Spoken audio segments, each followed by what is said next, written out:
शुक्रवार को रुपए में रिकॉर्ड गिरावट दर्ज की गई। $1 की कीमत 82 रुपए से भी ज़्यादा हो गई है। रुपए में आ रही गिरावट पर हमारे संवाददाता सौरभ पांडे ने खास बातचीत की IMF में भारत के एग्जीक्यूटिव डायरेक्टर KV सुब्रमण्यम से।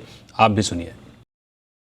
हमारे साथ खास बातचीत के लिए मौजूद हैं executive director for India at IMF Shri Krishnamurthy sir. Zee media पे आपका स्वागत है। हम आपसे समझना चाहेंगे, हाल के दिनों में रुपए में जो गिरावट है काफ़ी चर्चा का विषय हो गया है, उस चीज़ को आप किस तरह से देख रहे हैं?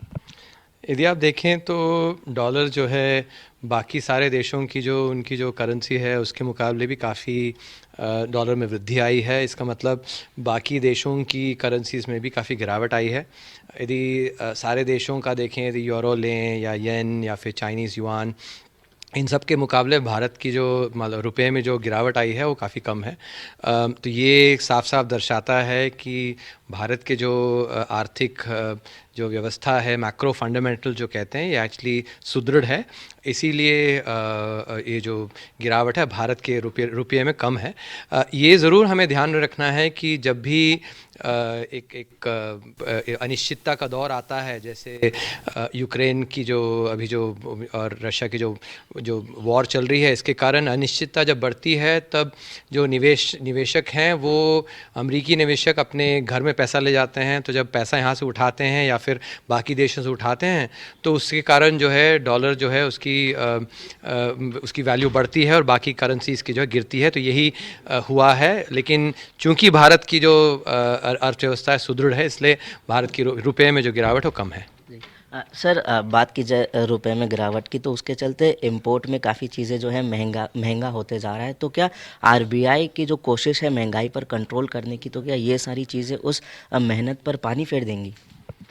देखिए, RBI और सरकार दोनों मिलजुल के इस पे काम कर रहे हैं, क्योंकि RBI डिमांड पे काम कर सकता है और सरकार जो है सप्लाई की जो विशेष होते हैं, जो मुद्दे होते हैं, उस पे काम कर रहा है। तो ये ज़रूर है कि इंपोर्ट्स की जो उसमें जो लागत आती है डॉलर्स, वो ज़रूर बढ़ जाता है। लेकिन इसके बावजूद यदि आप देखें तो RBI और सरकार ने कदम लिए हैं और जिसके कारण ही रुपये में जो गिरावट है बाकी करेंसीज़ के मुकाबले कम है।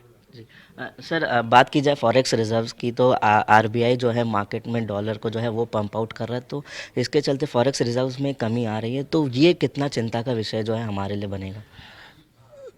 देखिए भाई, यदि आप रिज़र्व्स देखें तो रिज़र्व्स 500 बिलियन के करीब हैं। तो ये तो काफ़ी अच्छा है बाकी देशों के मुकाबले में। और रिज़र्व्स बनाया जाता है इसीलिए है ताकि जब समय पड़े उसका इस्तेमाल किया जाए। तो वही RBI कर रहा है। तो इसमें मुझे कोई चिंता का विषय नज़र नहीं आता।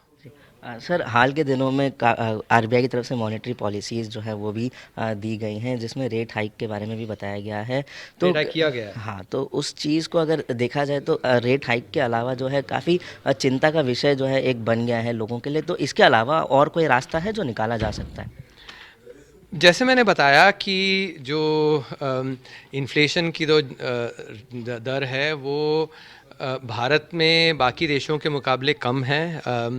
यदि आप अमेरिका में देखें, जहाँ पे 2% इन्फ्लेशन होता था, आज की तारीख में वो 8% इन्फ्लेशन देख रहे हैं। जर्मनी देखें तो वहाँ पे भी 4 गुना ज़्यादा इन्फ्लेशन।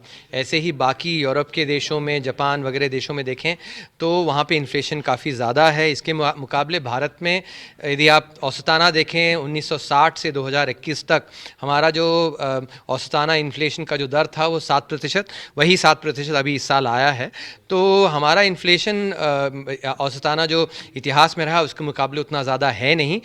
इसीलिए जो कदम जो लिए जा रहे हैं वो मेरे अनुसार एक्चुअली अभी तक तो जो लिए जा रहे हैं वो सही हैं। इसमें आप ध्यान रखें कि इस साल जहां दुनिया में बाकी सारी देशों में मंदी है, जहां पे GDP ग्रोथ उनकी नेगेटिव आएगी, भारत में 7% का GDP में वृद्धि होगी। शायद यही दर्शाता है साफ साफ कि जहां सारे देशों में मंदी है वहां पे भारत में 7%। इससे अच्छा खबर क्या हो सकता है?